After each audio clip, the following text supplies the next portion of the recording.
Off of the back of my AI video, I had some more thoughts on how this could turn out, so let me flip this around because it's really easy to talk about systems like there's some distant, ambiguous, external entity, but the uncomfortable part isn't just what the system does, it's what we do or don't do in response to it. If I'm being honest, I don't know if I'd fight it, and that's mostly because I'm not fighting it right now. That's the part nobody likes to say out loud because on principle, yeah, privacy matters, freedom matters, rights matter, but comfort matters too. Convenience matters, and modern life is built on convenience.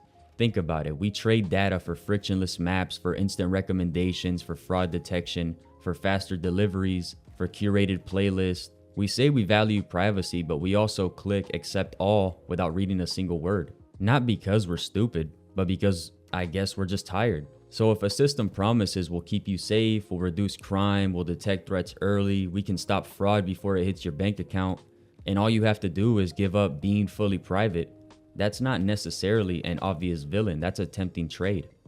And this is where it gets personal. If AI surveillance expands slowly, incrementally, and it's wrapped in safety and efficiency, would I actually resist? Or would I adapt? Would I organize, protest, advocate for strict regulation? Or would I just keep living my life? There's something strange about knowing that your rights are being softened, not violently taken, just gently reshaped, and still feeling comfortable.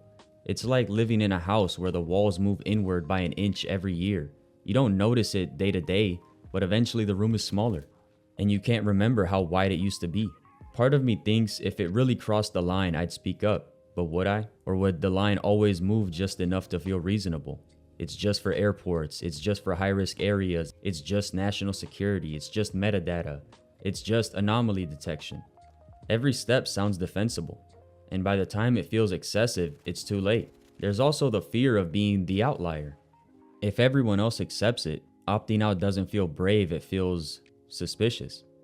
If you encrypt everything, if you refuse data sharing, if you avoid biometric systems, you start to look like someone with something to hide, even if what you're hiding is just yourself. So then the question becomes, do I care enough about principle to accept friction? Longer lines, fewer conveniences, more manual processes, less personalization, because that's the real trade. It's not freedom versus chains, it's freedom versus ease. And I have to admit something uncomfortable. There's a part of me that likes my life being optimized. I like when my phone predicts where I'm going. I like when fraud detection blocks a suspicious charge instantly. I like when platforms recommend exactly what I want to watch. It feels efficient. So when surveillance is bundled with intelligence and safety, it doesn't feel oppressive. It feels competent, which makes resistance feel irrational. Why fight something that works? Why disrupt a system that lowers crime statistics? Why slow down technology that saves time? You start sounding paranoid, dramatic, outdated. And that social pressure matters, because nobody wants to be the person yelling about freedom while everyone else is enjoying convenience. But then I think about something else. Rights don't usually disappear in one dramatic moment. They fade through apathy over time, through small trade-offs that seem harmless, through the assumption that somebody else will push back if it goes too far. And I catch myself thinking exactly that. Surely there has to be watchdog groups or regulators.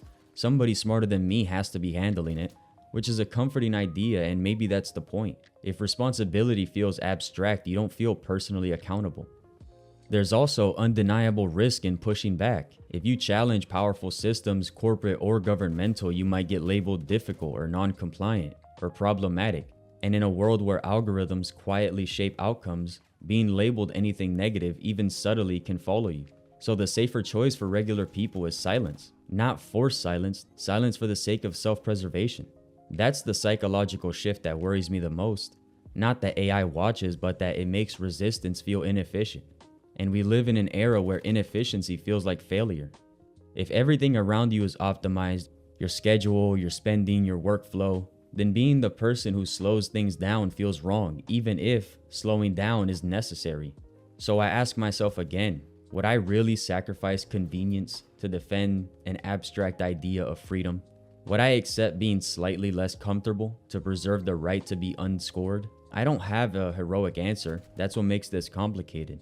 Because the system doesn't need me to love it, it just needs me to tolerate it, to accept it as normal, to adjust my behavior, and to choose comfort over confrontation. And most days, that's an easy choice. But here's the tension. If everyone makes that easy choice, the system never gets questioned, it just grows. More capable, more integrated, more embedded in daily life, until resisting it feels like trying to remove electricity from society. Technically possible, but practically unthinkable. Maybe the real battle isn't dramatic rebellion, maybe it's smaller. Maybe demanding transparency, supporting regulation, valuing digital rights as much as physical ones, being conscious of the trade-offs instead of sleepwalking through them. Maybe it's about refusing to pretend that comfort and control are unrelated. But here's the honest truth. If a system quietly infringes on my rights but makes my life smoother, part of me wants to keep the smoothness. And that's the vulnerability, not evil leaders, not malicious engineers, human nature. We adapt to what benefits us, even when it costs us something we can't immediately feel. So the question isn't just what happens when AI watches us. It really is what happens when we decide that being watched is worth it. And even more uncomfortable, at what point would I personally decide that it isn't? Would it take harm? Would it take public scandal? Would it take me being misclassified or denied or restricted? Or would I just keep accepting it, as long as it mostly works in my favor? That's the part that lingers in my mind, because as powerful as the system might be, its real strength doesn't come from code, it comes from consent. Quiet, tired, convenience-driven consent. And if I'm being completely honest, I'm not sure how much of that I've already given. And that's the part that really sits with me. Because once you admit to yourself you traded privacy for comfort, it's hard to act like you're standing outside the system. We're not outside of it, we're inside of it, using it, relying on it every day. So when people say we have to stop this, I wonder what that really means. Stop the technology, the incentives, the demand for convenience. AI surveillance isn't just imposed on us, it's built around what we want. Speed, safety, personalization, certainty. And all of that runs on data.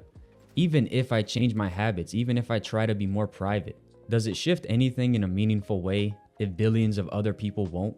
If governments and corporations keep investing because it works? Sometimes resistance honestly feels symbolic. The infrastructure is already here. The mindset, it's already normalized. More data equals better outcomes.